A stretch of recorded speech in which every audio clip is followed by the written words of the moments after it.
To live in a place that sees you Pride, for gay pride. and celebrates you You know, it's Pride Month. couldn't make Sebastian O'Shea Campbell Cooper happier. I love it, love it, love it. Did you hear what I said? I love it. Pride Place is the first ever affordable housing complex for LGBTQ plus elders in the Pacific Northwest. You know? 63-year-old Campbell Cooper says Pride Place has given him permission to breathe a sigh of relief. This is probably the happiest I've been.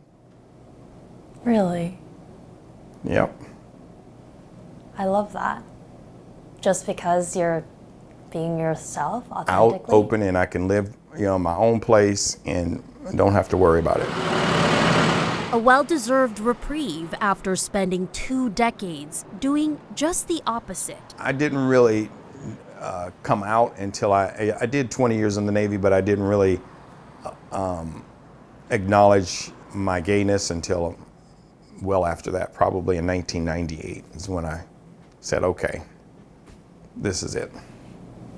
But that must have been tough. 20 years is a long time to not celebrate who you are.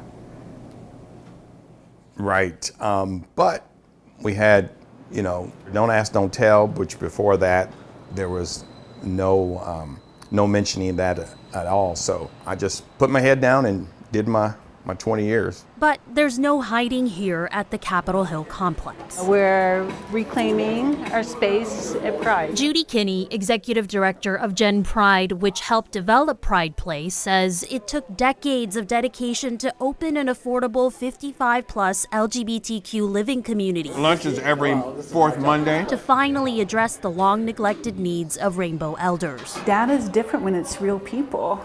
According to a national civil rights organization, nearly half, 48% of older same-sex couples faced discrimination when they applied for elder housing. It found discrimination puts LGBTQ plus elders at greater risk for social isolation, poverty, chronic health issues, and premature mortality. There's just a lot of discrimination around towards LGBT people. So can LGBT people in retirement communities date? Can they be sexual together? People don't realize that you're gay or you're lesbian, or they say things, that could be hurtful or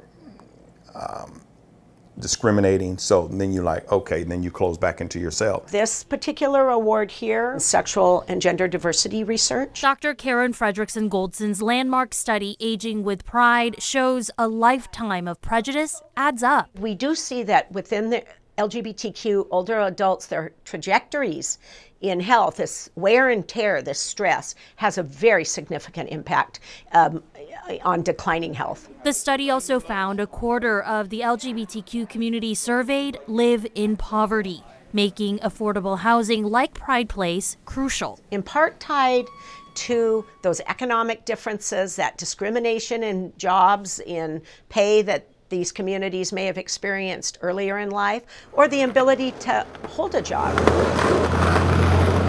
Pride Place is now a way to honor the very generation that built Pride into the community it is today. 50th anniversary, so it's a little extra. Right. A safe haven for rainbow elders to transition into their golden years without judgment. You get to be, in your 60s, 50s and 60s, you would think all that's over with. You want to be in a place that you can feel comfortable in just being yourself.